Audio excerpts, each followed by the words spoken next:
உங்கள் யாவருக்கும் எங்களுடைய அன்பின் வாழ்த்துக்களை தெரிவித்துக் கொள்கிறோம். இந்த உபவாச ஜெபத்தில் நீங்கள் எல்லோரும் சேர்ந்து விசுவாசத்தோடு ஜெபித்திருப்பீர்கள் என்று நாங்கள் விசுவாசிக்கிறோம். நம்ம அடுத்ததாக வார்த்தையின் வேலைக்குள்ளாக கடந்து வந்திருக்கிறோம். உங்கள் யாவரையும் JTK TV சார்பாக நாங்கள் அன்புடன் வரவேற்கிறோம். நாம் எடுத்துக்கொள்வோம்.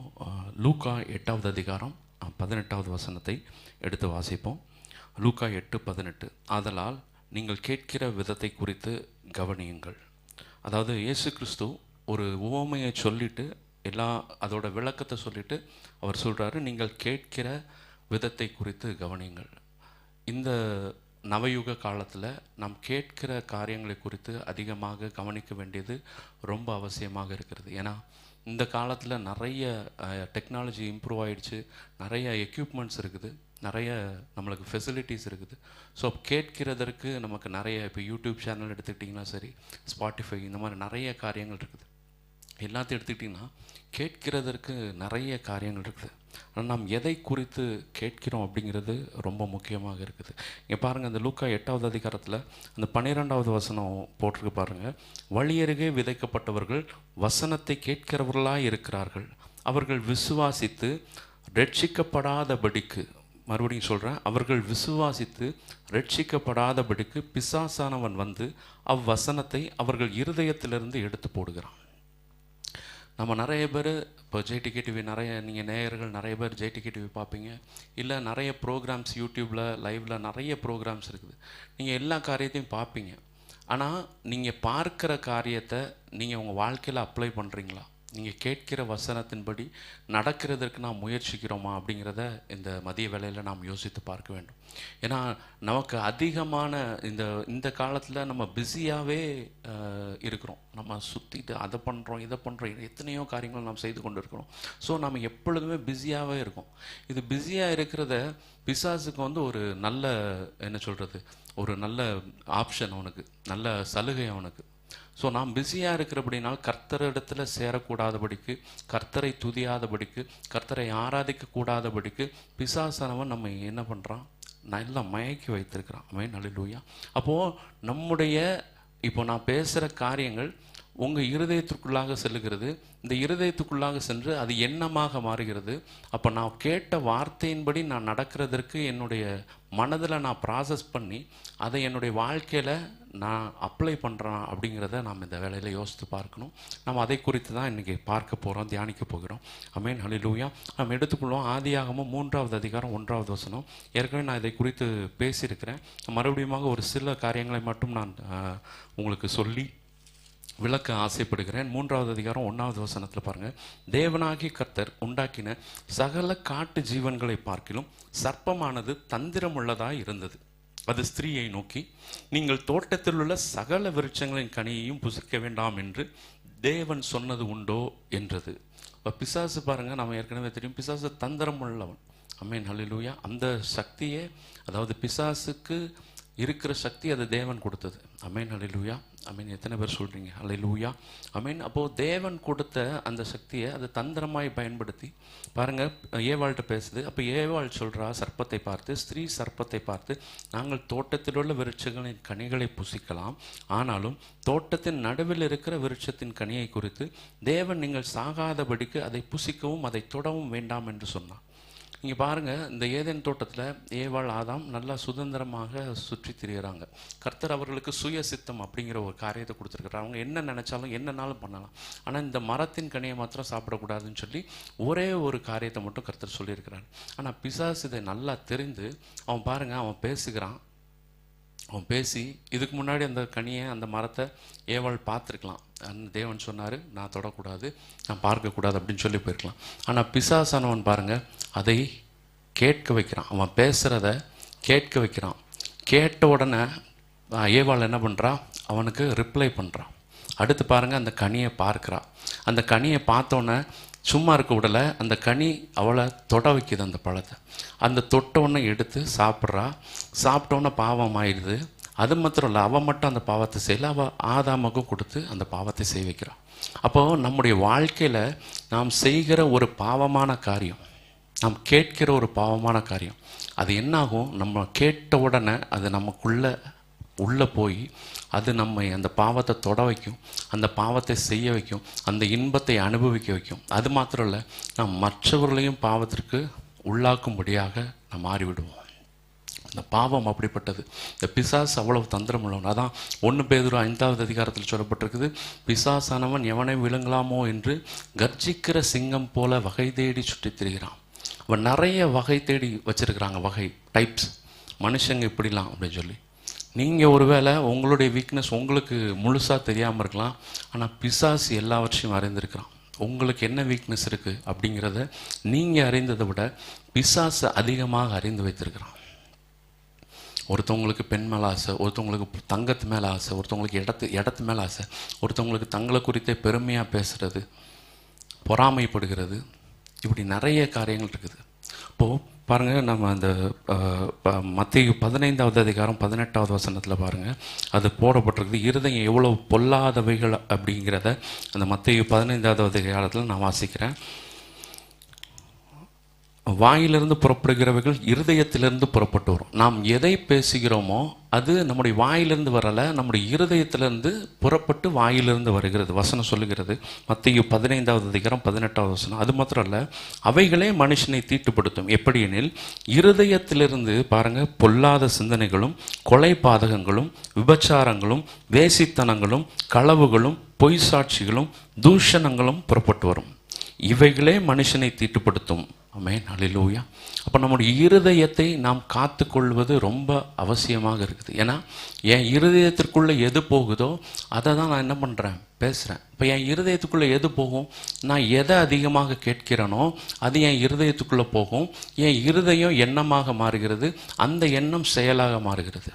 நாம் ஒருவேளை நிறைய பேர் நினச்சிட்ருக்கலாம், நான் எண்ணங்கிறது நான் மைண்டில் தான் நான் நினைக்கிறேன், இது மூளையில் தான் ப்ராசஸ் ஆகுது அப்படின்னு சொல்லி. ஆனால் வேத வசனம் தெளிவாக சொல்லுகிறது, நம்முடைய எண்ணங்கள் இருதயத்திலிருந்து தான் புறப்பட்டு வருகிறது. அப்போது இந்த மதிய வேளையில் நாம் யோசித்து பார்க்க வேண்டும், நாம் எதை குறித்து அதிகமாக பேசுகிறோம். தேவாதி தேவனை குறித்து, தேவனை விசுவாசிக்கிறதை குறித்து நாம் பேசுகிறோமா, அல்லது தேவையில்லாத காரியங்களை, தேவனுக்கு பிரியமில்லாத காரியங்களை, இல்லை எதிர்மறையான காரியங்கள், நெகட்டிவான காரியங்களை நாம் பேசிக்கொண்டு இருக்கிறோமா? இந்த மதிய வேளையில் நம்ம இதை யோசித்து பார்க்கலாமா? ஏன்னா வேதம் சொல்லுகிறது, நீ தவறாக ஒரு பெண்ணை பார்த்துட்டாலே அவள் கூட விபச்சாரம் செய்துட்ட அப்படின்னு சொல்லி. அப்போது நாம் நம்முடைய இருதயத்தை காத்து கொள்வது மிகவும் அவசியமாக இருக்கிறது. அது இந்த நவயுகத்தில் நம்முடைய இருதயத்தை காத்து கொள்வது நமக்கு மிகவும் அவசியமாக இருக்குது. அதான் நீதிமொழிகள் 4வது அதிகாரம் 23வது வசனம் சொல்கிறது, எல்லா காவலோடும் உன் இருதயத்தை காத்துக்கொள். எல்லா காவலும், எண்ணங்கள், சிந்தனைகள், செயல்கள் எல்லாவற்றையும் நீ இருதயத்தை காத்துக்கொள். ஏன்னா அது நின்று தான் ஜீவ ஊற்று புறப்படும் அப்படின்னு சொல்லி வசனம் சொல்லுகிறது. அப்போது நம்முடைய இருதயத்திலேருந்து ஜீவ ஊற்று புறப்பட வேண்டும் என்றால் நாம் எல்லா காவலோடும் நம்முடைய இருதயத்தை காத்துக்கொள்ள வேண்டியது அவசியமாக இருக்குது. அப்போ நம்ம எப்படி காத்துக்கொள்வது நம்முடைய இருதயத்தை அப்படின்னு சொல்லி கேட்டிங்கன்னா, நீங்கள் எடுத்து வாசிங்க நீதிமொழிகள் 4வது அதிகாரத்தில் 20வது வசனத்தை பார்த்தோன்னா, என் மகனே என் வார்த்தைகளை கவனி, என் வசனங்களுக்கு உன் செவியை சாய். அப்போ கர்த்தருடைய வசனங்களுக்கு நாம் என்ன பண்ணணும், காது கொடுத்து கேட்கணும்.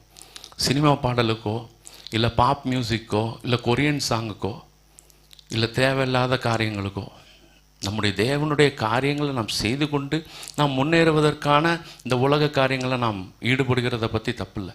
ஆனால் எப்பொழுதும் நாம் உலக காரியங்களை குறித்தே நாம் கவலைப்பட்டு உலக காரியங்களை குறித்தே நாம் யோசித்து கொண்டு இருப்போம் என்றால் நம்முடைய இருதயத்தை காத்துக்கொள்வது மிகவும் கடினம். அப்போ நம்ம இருதயத்தை காத்துக்கொள்ளாவிட்டால் நம்முடைய இருதயத்திலிருந்து நான் சொன்னது போல் இப்படி பொல்லாத சிந்தனைகள் புறப்பட்டு அது செயலாக மாறும்.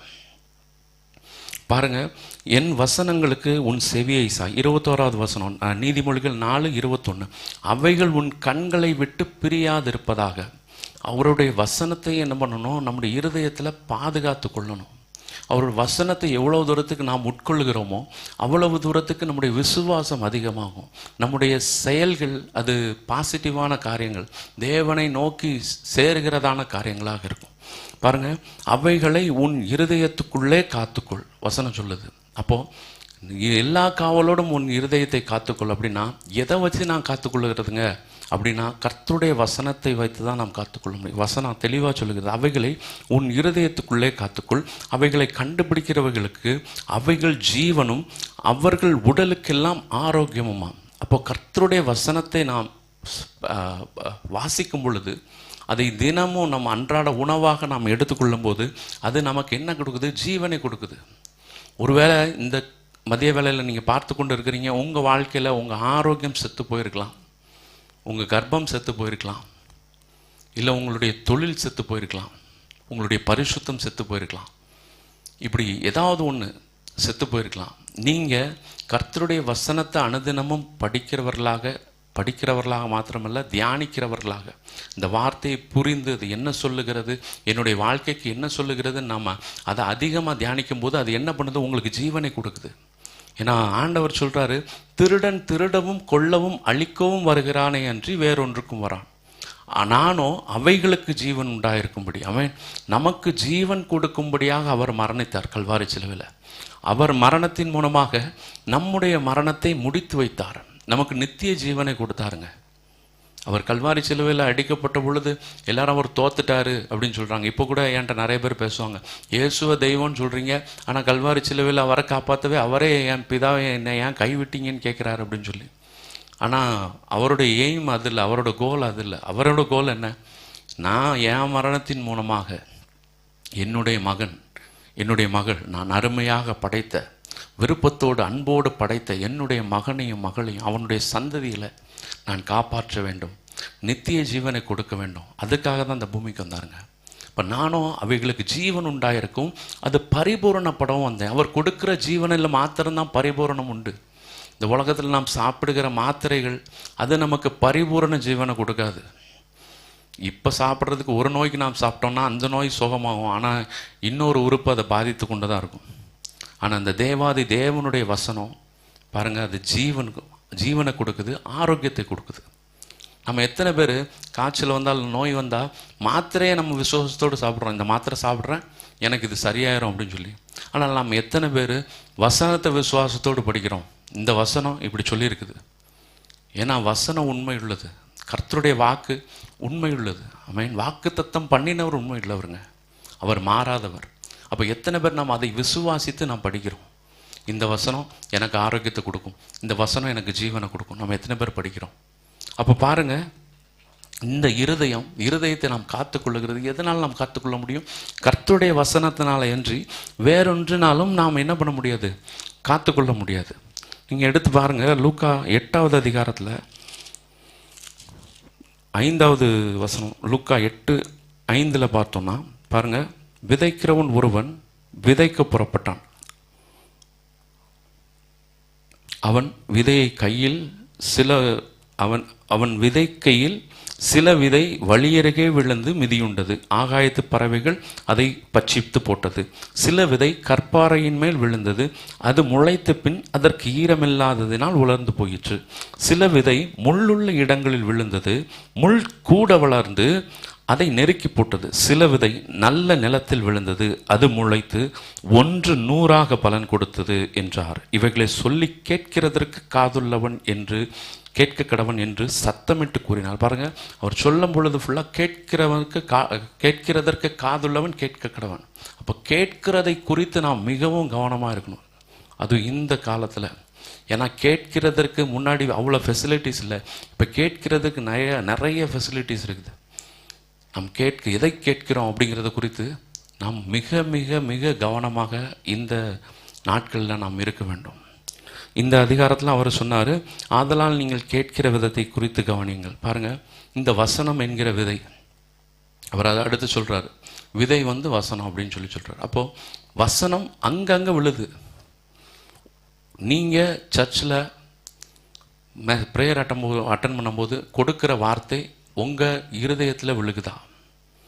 உங்களை இருதயத்தை நீங்கள் பண்படுத்துகிறீங்களா? ஆராதனையில் முதல்ல கலந்து கொள்கிறீங்களா? முதல்ல கலந்து கொண்டு தேவனிடத்தில் பாவ அறிக்கையிட்டு தேவனை உண்மையாக துதித்து உங்களுடைய இருதயத்தை பிளக்கிறீங்களா?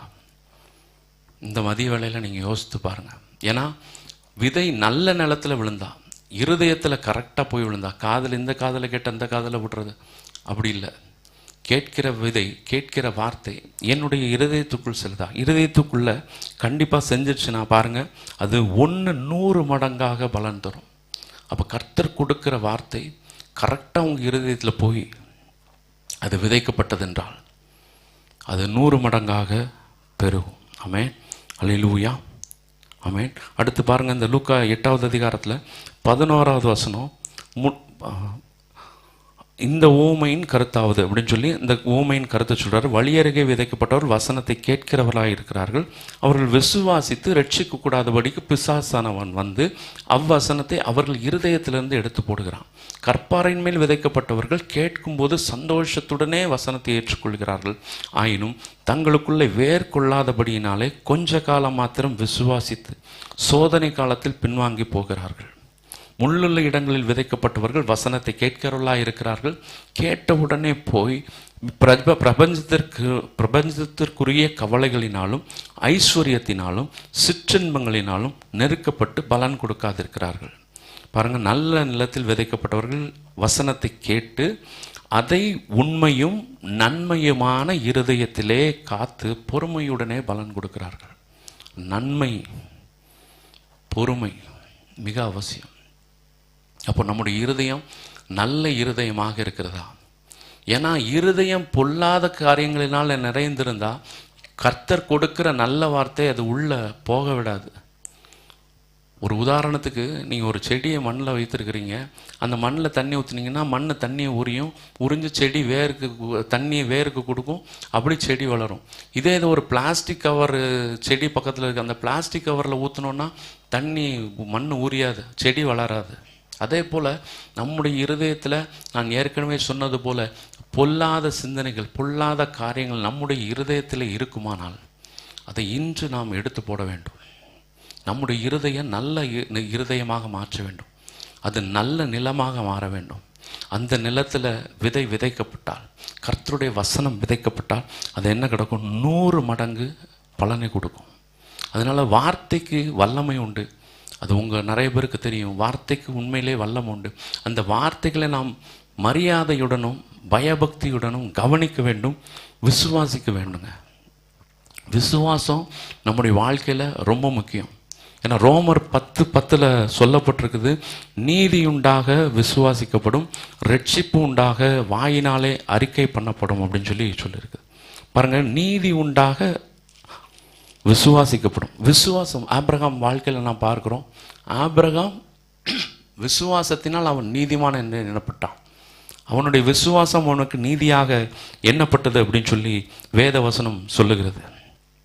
பாருங்க, ஆபிரகாம் அவன் ஒரு புறஜாதி. ஆனால் தேவன் அழைக்கிறார். தேவன் அழைத்து என்ன சொல்கிறாரு? நீ வா, நான் உன் சந்ததியை விட்டு, உன் ஜனத்தை விட்டு வா, உன் வீடை விட்டு வா, உன் நாட்டை விட்டு வா, உன் சொந்தத்தை விட்டு வா, நான் உன்னை பெரிய ஜாதி ஆக்குவேன் அப்படின்னு சொல்கிறாரு. எந்த நம்பிக்கையிலங்க வந்தான்? நாம் வருவோமா? ஆபிரகாம் இடத்துல நாம் இருந்திருந்தோம் என்றால் கர்த்தர் கூப்பிடுகிறார் அப்படின்னா வருவோமா? ஏன்னா கர்த்தர்னு யாருன்னே அவனுக்கு தெரியாது. அவங்க அப்பா சிலை செய்கிறவர், விக்கிரகங்களை செய்கிறவர், அவருக்கு யாருன்னே தெரியாது. ஆனால் அவர் நம்பினார். நம்ம ஊரில் சொல்லுவோம்ல, குருட்டாம்போக்கில் நம்புறது, கண்மூடித்தனமாக இவர் தான் தேவன், இவர் சொன்னால் நடக்கும் அப்படிங்கிற விசுவாசம். அதான் அந்த ரோமர் 10வது அதிகாரம் 10வது வசனத்தில் சொல்லப்பட்டிருக்குது, நீதி உண்டாக இருதயத்திலே விசுவாசிக்கப்படும், ரட்சிப்புண்டாக நாவினாலே அறிக்கை பண்ணப்படும். அப்போ நீதி உண்டாக நாம் எங்கே விசுவாசிக்கணும்? இருதயத்தில் நாம் இருதயத்தில் எப்போ விசுவாசிக்கிறோமோ அப்போ நமக்கு நீதி வந்துடுங்க. எந்த நீதி? நம்முடைய நீதி அல்ல, கர்த்தராகிய இயேசு கிறிஸ்து நமக்காக கல்வாரி சிலுவையில் செய்யப்பட்ட நீதி. ஏன்னா நீங்களும் நானும் நீதிமானாய் மாற முடியாது. நியாயப்பிரமாணத்தின் காலத்தின்படி நியாயப்பிரமாணத்தின் சட்டங்களை கடைபிடித்து நாம் நீதிமானாக தகுதியற்றவர்கள். ஏன்னா நியாயப்பிரமாணத்தோட ஸ்டாண்டர்டு ரொம்ப ஹை ஸ்டாண்டர்ட். அதற்காக தான் இயேசு கிறிஸ்து அந்த கல்வாரி சிலுவையில் மரித்தார். நீங்களும் நானும் நீதிமானாய் மாறும்படியாக, பரிசுத்தவானாய் மாறும்படியாக. அப்போது நீதி உண்டாக இருதயத்திலே விசுவாசிக்கப்படணும். நாம் பாருங்கள், ஆபிரகாம் எப்படி இயேசுவின் ரத்தத்தினால கழுவப்பட்டானா? இல்லை. ஆபிரகாம் எப்படிங்க நீதிமானா மாறினா? வசனம் சொல்லுது, அவன் நீதியாக, அவன் செஞ்சது அவன் நீதியாக எண்ணப்பட்டது அப்படின்னு சொல்லி அவன் விசுவாசித்தான். இவர் தான் கர்த்தர், இவர் சொன்னால் நடக்கும் அப்படின்னு சொல்லி விசுவாசித்தான். அது மாத்திரம் இல்லை, நாம் எபிரேயரில் பார்க்குறோம், அவருக்கு ஒரே பேரான குமாரனை ஈசாக்கை கொடுத்தாரு. ஈசாக்கை கொடுத்து நீ பலியிடு அப்படின்னு சொன்னார். அவன் எதுவுமே யோசிக்கலைங்க. அவன் கூப்பிட்டு போகிறான், பலியிட கூப்பிட்டு போகும்போது ஈசாக்கு கேட்குறான், ஆடுங்கப்பா, பலி கொடுக்கறதுக்கு ஆடுங்க அப்படின்னு கேட்குறான். கர்த்தர் தருவார், யெகோவா ஈரே, கர்த்தருடைய பர்வதத்தில் பார்த்து கொள்ளப்படும். ஈசாக்கும் பாருங்கள், போய் பலிபீடத்தில் கட்டையை அடுக்கி மேலே ஈசாக்கை படுக்க வைக்கிறாரு. ஈசாக்கு எந்திரிச்சு ஓடலை, அழுதாருன்னு சொல்லலை. ஈசாக்கு அவ்வளோ கீழ்ப்பிடிதல் ஆபிரகாமுக்கு. பாருங்கள், ஆபிரகாம் அது எபிரேயர் 11வது அதிகாரத்தில் நான் பார்க்குறோம். அவன் பாவனையாக 11வது அதிகாரத்தில் 19வது வசனம் பாருங்கள். தனக்கு ஒரே பேரானவனையே பலியாக ஒப்பு கொடுத்தான், மரித்தோரிலிருந்து அவனை பாவனையாக திரும்பவும் பெற்றுக்கொண்டான். பாருங்கள், இந்த வசனம் எப்படி ஒரு அழகாக சொல்லப்பட்டிருக்குது பாருங்கள். இந்த எபிரேயர் எழுதின ஒரு அழகாக சொல்லியிருக்கிறாரு. அவன் மரித்தோரிலிருந்து பாவனையாக பெற்றுக்கொண்டான். அப்படின்னா என்ன? அவன் ஆண்டவர் நீ ஈசாக்கை பலியிடுன்னு சொன்ன உடனே அவன் பலியிட மனசளவில், எனக்கு பிள்ளையில் ஒரு பிள்ளை பிறந்துச்சு, அதை நான் கொன்னுட்டேன் அப்படின்னு சொல்லி மனசளவில் அவன் கொன்னுட்டான். அதுக்கப்புறம் தான் அவன் மலைக்கு கூப்பிட்டு போகிறான், வெட்டணும்னு போகிறான். ஆனால் அவன் வெட்டுக்கிறதுக்கு முன்பாகவே அவன் மனதளவில் ஈசாக்கை பலி கொடுத்துட்டான். கர்த்தர் அந்த இருதயத்தை பார்க்கிறாருங்க. அதனால தான் ஆபிரகாமை விசுவாசிகளின் தகப்பன் என்று சொல்லுகிறார். அவ்வளோ ஒரு கிரேட் குவாலிட்டி ஆபிரகாம்கிட்ட நம்ம பார்க்குறோம். எப்படிப்பட்ட விசுவாசம் பாருங்கள், கண்மூடித்தனமான. இவரால் முடியாத காரியம் இருக்கா? அவன் நினச்சிருப்பான், ஒரு பையனை கொடுத்தாரு, அவனை பலி கொடுத்துட்டான்னா அவனே மாதிரி 100 பையனை கொடுக்க அவர் வல்லமை உள்ளவராக இருக்கிறார். பாருங்கள், அதே எபிரேயர் 11வது அதிகாரத்தில் நான் பார்க்குறோம். 11வது வசனத்தில், விசுவாசத்தினாலே சாராளும் வாக்குத்தத்தம் பண்ணினவர் உண்மையுள்ளவர் என்று எண்ணி கற்பந்தரிக்க பலனடைந்தாள். ஆமென். பாருங்கள், அதுக்கு முன்னாடி ஆண்டவர் சொல்லும் பொழுது அவன் நகைக்கிறா, சிரிக்கிறா. இது எப்படி ஆகும்? எனக்கு ஸ்திரீகளுக்குள்ள வழிபாடு நின்றுச்சு, ஆபிரகாமுக்கு சரீரம் செத்து போச்சு. ஆனால் சரீரம் செத்து போனவனுக்கும் கர்ப்பம் செத்து போன சாராள் அவள் இருந்தும் வானத்து நட்சத்திரத்தை போல பெருக்கமான சந்ததியை உண்டு பண்ண நம்முடைய தேவனால் முடியும். இது எதனால் ஆச்சு? இவர்கள் விசுவாசித்தார்கள். அதை தான் அந்த வசனம் சொல்லுது. விசுவாசத்தினால் சாராளும் வாக்குத்தத்தம் பண்ணினவர் உண்மையுள்ளவர் என்று எண்ணி கற்பந்தரிக்க பலனடைந்தாள். அவள் எப்போ விசுவாசிக்க ஆரம்பித்தாலும் அப்போ கற்பந்தரிக்க அவள் பலன் பெற்றுக்கொண்டாள். இந்த வேளையில் கர்த்தருடைய வசனத்திற்கு நான் முக்கியத்துவம் கொடுக்கணும். கர்த்தருடைய வசனத்துக்கு முக்கியத்துவம் கொடுக்கணுங்க. அவரால் செய்ய முடியாத காரியம் ஒன்றுமே இல்லை. கிரகிக்க முடியாத காரியங்களை, எண்ணி முடியாத காரியங்களை நம்முடைய வாழ்க்கையில் இன்றும் செய்ய வல்லவராக இருக்கிறார். ஆமென். என் இயலாமையில் நீர் செயல்படுவீர், உம் கரம் என்னை விலகாதிருக்கும். என் இயலாமையில் நீர் செயல்படுவீர், உம் கரம் என்னை விலகாதிருக்கும். மலைகளை பெயர்ப்பீர் என்றார், என் தடைகள் உமக்கு எம்மாத்திரம். மரித்தோரை எழ செய்தீர் என்றார், என் நோய்கள் உமக்கு. விசுவாசத்தோடு சொல்லுங்களேன். மலைகளை பெயர்ப்பீர் என்றார், என் தடைகள் உமக்கு எம்மாத்திரம். மரித்தோரை எழ செய்தீர் என்றார், என் நோய்கள் உமக்கு எம்மாத்திரம். கிரகிக்க முடியா காரியம் செய்வீர், சர்வ ஞானியே உம்மை ஆராதிப்பேன்.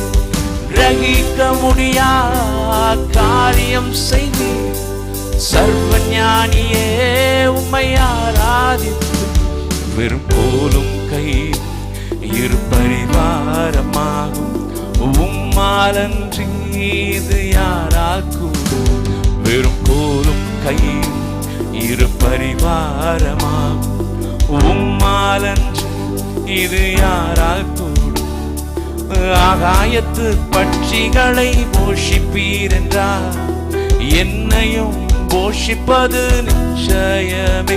காட்டு புஷ்பங்களை உடுத்துவதும் நீர் என்றார், என்னை குறைவின்றி நடத்துவதும் நிச்சயம். சொல்லுமா, ஆகாயத்து பட்சிகள், ஆகாயத்து பட்சிகளை போஷிப்பீர் என்றார், என்னையும் போஷிப்பது நிச்சயமே.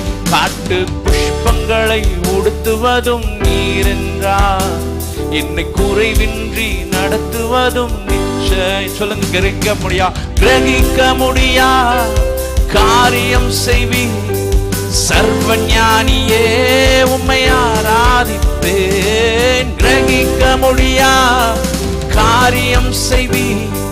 சர்வஞானியே உம்மை ஆராதிப்பேன்.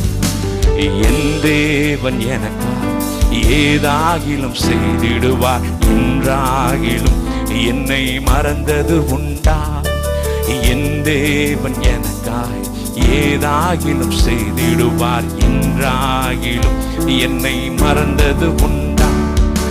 என் தேவன் எனக்காய் ஏதாகிலும் செய்திடுவார். என்றாகிலும் என்னை மறந்தது உண்டா?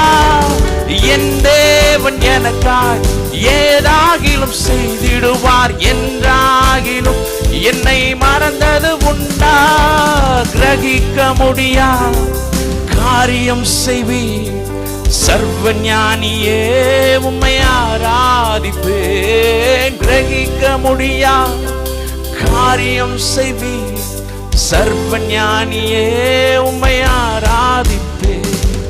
இதை பார்க்கிற நீங்கள் உங்களுடைய வாழ்க்கையில இந்த காரியம் என் வாழ்க்கையில இதுவரைக்கும் நடக்கல, இனிமேல் நடக்குமான்னு தெரியல அப்படிங்கிற ஒரு அவிசுவாசத்தோடு, அப்படிங்கிற ஒரு நெகட்டிவான காரியத்தோடு நீங்க சிந்தித்து கொண்டிருப்பீர்கள். ஆனால் அப்படியே கரங்களை உயர்த்தி சொல்லுங்க, என் தேவன் எனக்காய் ஏதாகிலும் செய்திடுவார். ஒரு எதையாவது செய்து உங்களுடைய வாழ்க்கையில நீங்க இவ்வளவு நாள் எதிர்பார்த்திருக்கிற காரியத்தை செய்து முடிக்காமல் போகவே மாட்டாருங்க. ஏன்னா உங்களை படைத்தது ஒரு வேண்டா வெறுப்போடு படைக்கல. நீங்க அவரை ஆராதிக்கணுங்கிற சுயநலத்தோடு படைக்கல. அவர் உங்கள் மேல் அன்பு வைத்ததினால், உங்களை கண்மணியோ போல பார்த்ததுனால, அநாதி சிநேகத்தால் உன்னை நேசித்தேன், காருண்யத்தினால் உன்னை இழுத்துக் கொள்கிறேன் சொன்ன தகப்பன். அவருடைய அன்பிற்கு ஆரம்பம் அல்ல, முடிவல்ல. எப்படி உங்களுக்கு நன்மையை செய்யாம இருப்பாரு? சொல்லாமா? ரெண்டு கரங்களை உயர்த்தி நீங்க பார்க்கிறவங்க சேர்ந்து சொல், என் தேவன் எனக்காய் ஏதாகிலும் செய்திடுவார். என்றாகிலும் என்னை மறந்ததுண்டா? சொல்லாமா?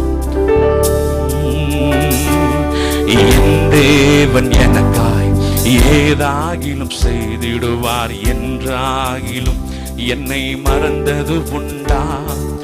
என் தேவன் எனக்காய் ஏதாகிலும் செய்திடுவார். என்றாகிலும் என்னை மறந்தது உண்டா? என் தேவன் எனக்காய் ஏதாகிலும் செய்திடுவார். என்றாகிலும் என்னை மறந்தது உண்டா?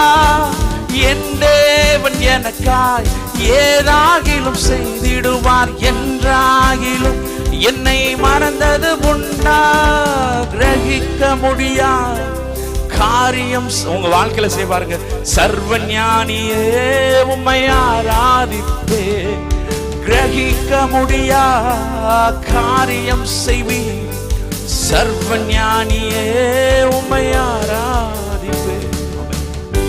எப்படி இவ்வளோ ஆணித்தனமா சொல்ற அப்படின்னு சொல்லி கேட்டீங்கன்னா, என் வாழ்க்கையில கர்த்தர் கிரகிக்க முடியாத காரியங்களை, ஆராய்ந்து முடியாத அதிசயங்களை அவர் செய்திருக்கிறாங்க. அனுதினமும் கர்த்தருடைய அன்பை ருசித்து கொண்டு இருக்கிறேன். என் வாழ்க்கையில இப்படிலாம் நடக்குமான்னு நினைச்ச காரியங்கள்லாம் என் வாழ்க்கையில இப்படி ஒரு சொடக்கு போடுறதுக்குள்ள நடந்திருக்குது. கர்த்தர் அப்சைட் டவுனா மாத்துகிறவர். அவர் காரியங்களை, சூழ்நிலைகளை அப்படி தலைகீழாக திருப்புகிற தேவன். அப்பேற்பட்ட வல்லமையுள்ள தேவன் நமக்கு கொடுத்திருக்கிற இந்த வேதம், வல்லமையுள்ள வசனம்.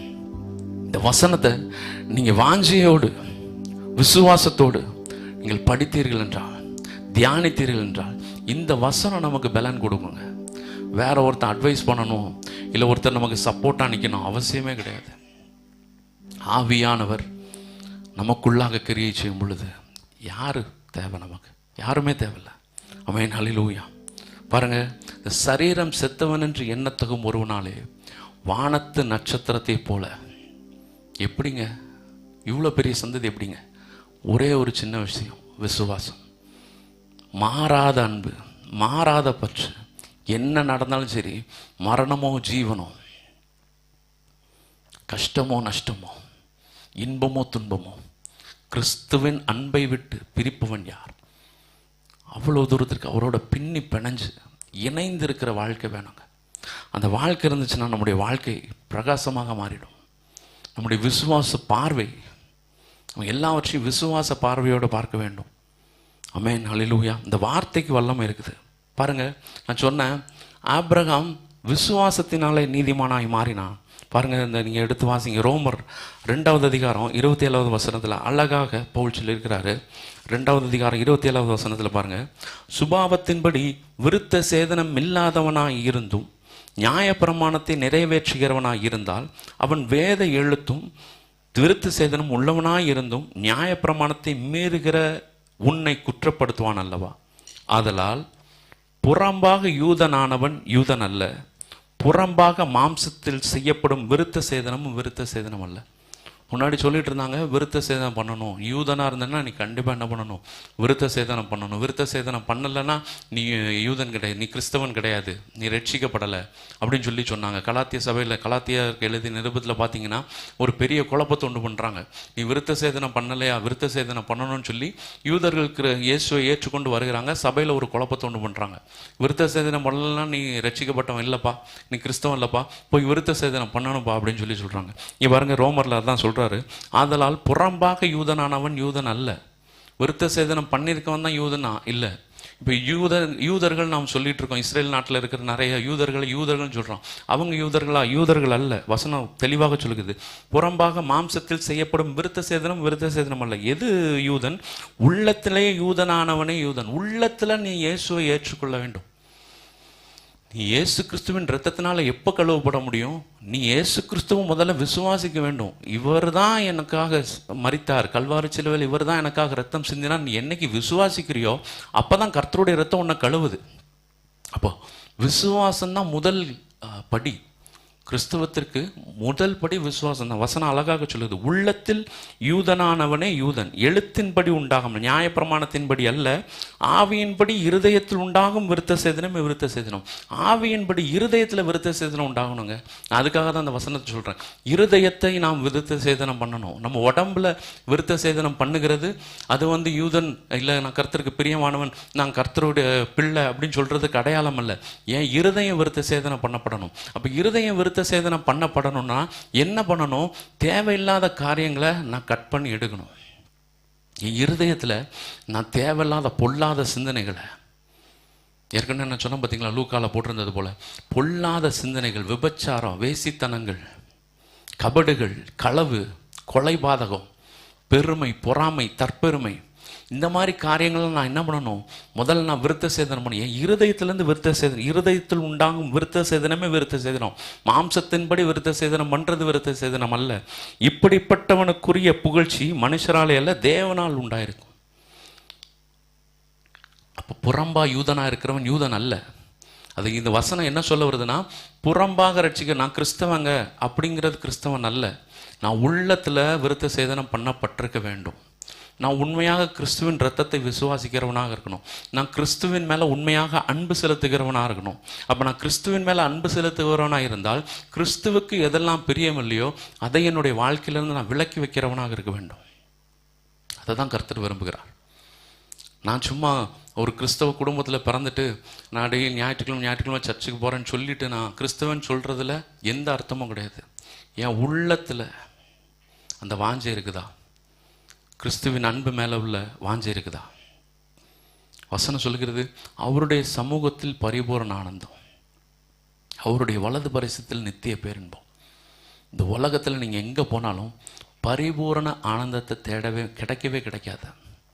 எங்கே தேடினாலும் கிடைக்காது.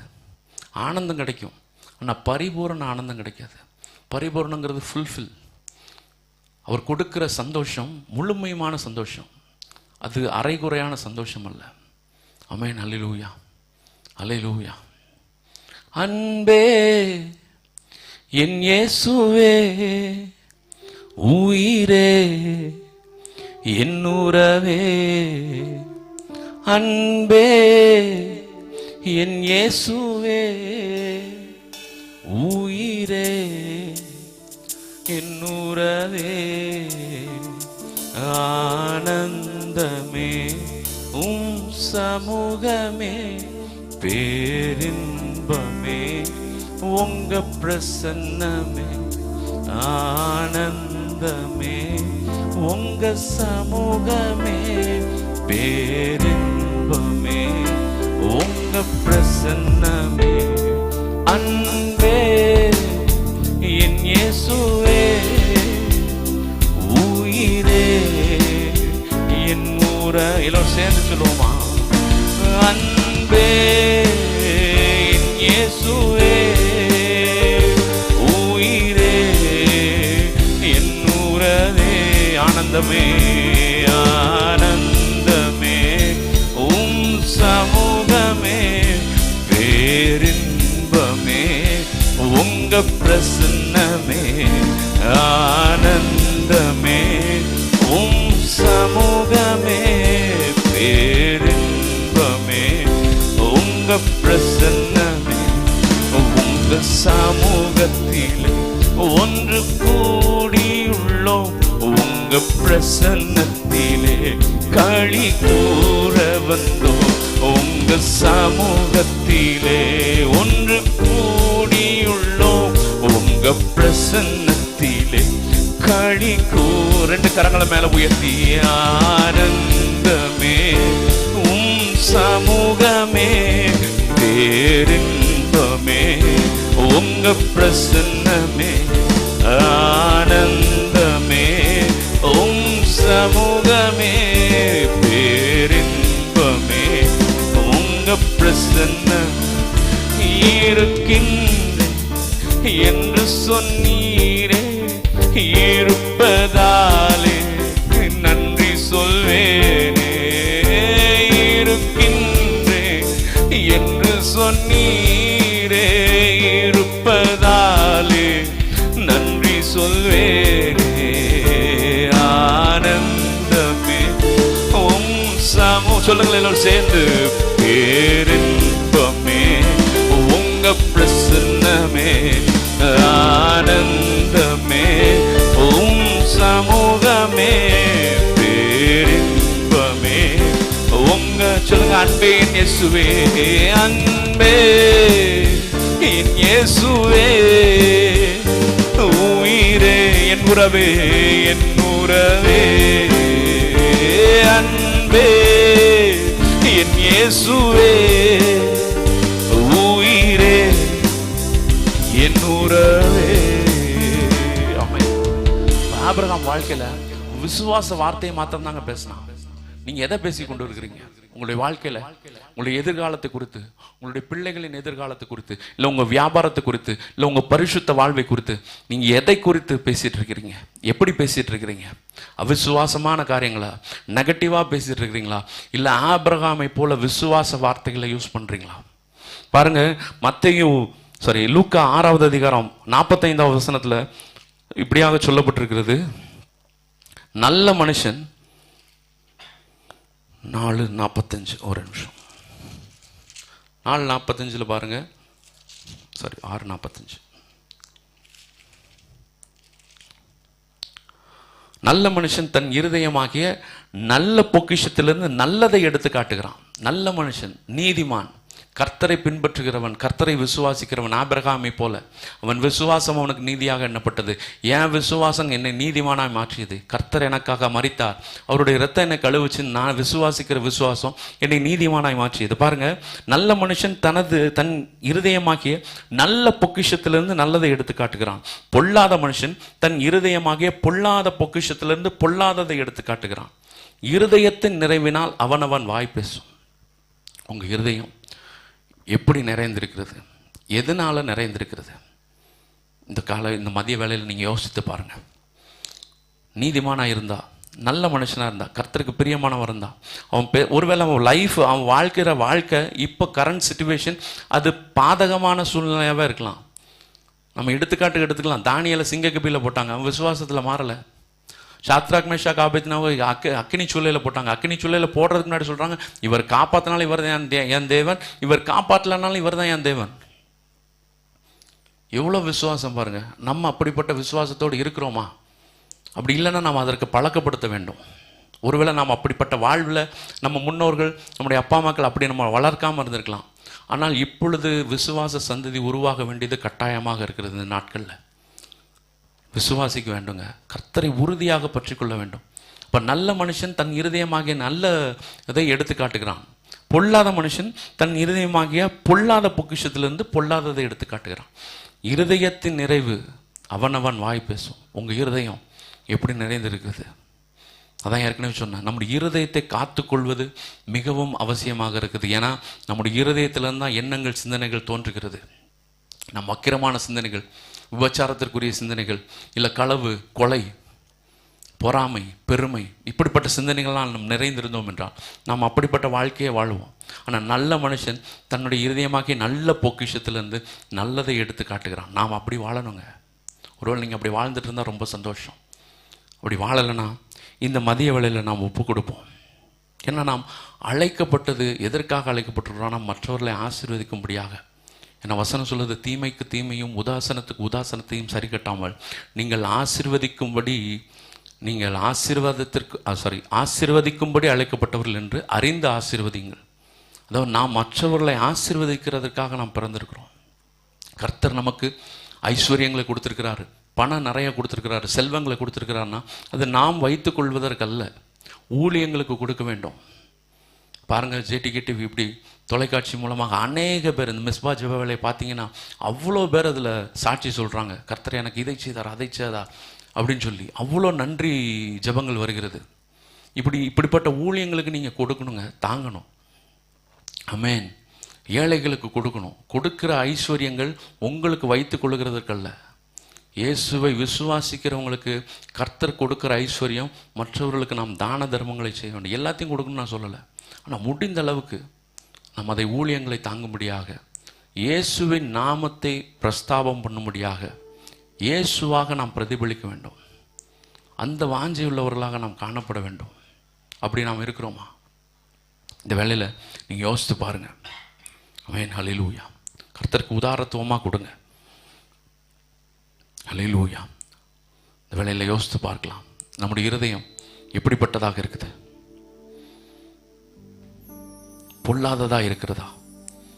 ஒருவேளை பொல்லாததா இருந்தா, எனக்கு இந்த பாவத்திலிருந்து, இந்த சிந்தனைகளிலிருந்து என்னால் வெளியே வர முடியல அப்படின்னு நீங்கள் நினச்சிங்கன்னா இந்த இயேசுவிடம் கேளுங்க. அவருடைய பிரசன்னம் பர்வதங்களை மெழுகு போல உருக வைக்கும். அவரால் செய்ய முடியாத காரியமே இல்லைங்க. அவர் உங்களை காண்கிறவர். அவங்க உங்களையே தான் பார்த்துட்டு இருக்கிறாருங்க. நீங்க எங்க இருந்தாலும் அவர் உங்களையே பார்த்து கொண்டு இருக்கிறார். ஒரு நான் பாவம் செஞ்சுட்டு இருக்கிறேன், அவர் என்னை பார்க்கல, இல்லை, என் மகன் பாவம் செய்யறான, என் மகன் என்னை விட்டு போறாள அப்படிங்கிற ஏக்கத்தோடு உங்களை விட்டு பிரியாத தகப்பன். பள்ளத்தாக்கில் நடக்கும்போது என்னை காண்பவரே, தாகத்தாலே கதறும்போது என்னை கேட்பவரே. பள்ளத்தாக்கில் நடக்கும்போது என்னை காண்பவரே, தாகத்தாலே கதறும்போது என்னை கேட்பவரே. தாகத்தோடு கேளுங்க. தாகமுள்ளவன் மேல் தண்ணீரை ஊற்றும். தாகத்தாலே கதறும் போது நம்மை கேட்கிறவர். அவருடைய நாமம் என்ஹக்கோர். அவர் நம்முடைய துணையாளராக இருக்கிறார். எல்லோரும் சேர்ந்து சொல்லலாமா? கரங்களை தட்டி உற்சாகத்தோடு சொல்லி இந்த ஆவியை பெற்றுக் கொள்ளுங்க. பாவத்தை எதிர்க்கிற பலன், பலத்தின் மேல் மிகுதி, பலத்தின் மேல் மிகுதியான பலன் இப்பொழுது உங்கள் மேல். ஆமென். அவர் பொழிகிறாருங்க.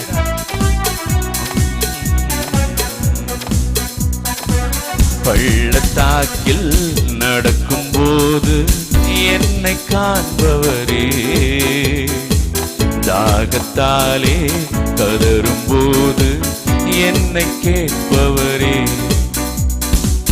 என்ஹக்கோர் நீரெந்த துணையாளரே, தாகம் தீர்க்கும் ஜீவ தண்ணீரே. என்ஹக்கோர் நீரெந்த துணையாளரே, தாகம் தீர்க்கும் ஜீவ தண்ணீரே. சொல்லுங்க, ஆவியானவரே, ஆவியானவரே, ஆவியானவரே, ஆவியானவரே, ஆவியானவரே. இருள் நிறைந்த பள்ளத்தால், இருள் நிறைந்த பள்ளத்தால் நடக்க நேர்ந்தாலும் கலங்க மாட்டேன், திகைக்க மாட்டேன், நீர் என்னோடுண்டு.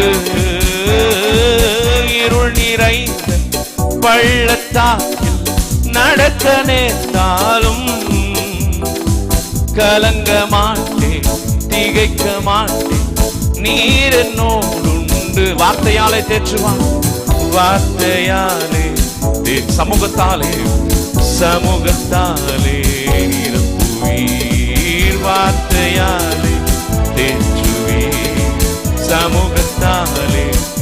என் ஹக்கோர் சொல்லுங்களேன் எல்லோரும் சேர்ந்து. என் ஹக்கோர் நீரெந்த துணையாளரே, தாகம் தீர்க்கும் ஜீவ தண்ணீரே. என் ஹக்கோர் நீரெந்த துணையாளரே, தாகம் தீர்க்கும் ஜீவ தண்ணீரே. ஆவியானவரே, ரெண்டு கரங்களை உயர்த்தி. ஆவியானவரே, ஆவியானவரே, ஆவியானவரே, ஆவியானவரே. கர்த்தர் உங்களுக்கு பலன் கொடுப்பாருங்க. உங்க இருதயத்தை காத்துக்கொள்ளுங்க. ஏன்னா அதுல இருந்தா ஜீவ ஊற்று புறப்படுகிறது. இருதயத்தின் நிறைவே அவனவன் வாய் பேசும். உங்களுடைய இருதயம் நல்ல பொக்கிஷமாக இருக்கிறதா அல்லது பொல்லாத பொக்கிஷமாக இருக்குதா? இந்த கர்த்தரிடத்துல ஒப்பு கொடுங்க. கர்த்தாவே, என் இருதயத்தை பாதுகாத்துக் கொள்ளுங்க. உடைய வசனத்தினால என் இருதயத்தை நிரப்பி, கர்த்தாவே, விசுவாச வார்த்தைகளால மற்றவர்களின் காயங்களை ஆற்றுகிற வார்த்தைகளாக, மற்றவர்களுக்கு பிரயோஜனம் உள்ள வார்த்தைகளாக நான் பேச, நான் செய்ய கர்த்தர் கிருபை செய்யுங்க. அப்படியே செய்ய போகிற தயவுக்காக நன்றி செலுத்துகிறோம். இந்த வார்த்தை கொடுத்தமைக்காக நன்றி. இந்த வார்த்தை மற்றவர்களுக்கு வெளிச்சமாக மாறட்டும் அப்பா. இதை அவர்கள் தங்களுடைய வாழ்க்கையில் அப்ளை செய்து கர்த்தாவே நன்மைகளை பெற்றுக்கொள்ளட்டும். மின் பெரேஷன் மூலம் கேட்கிறோம் நல்ல பிதாவே, ஆமென்.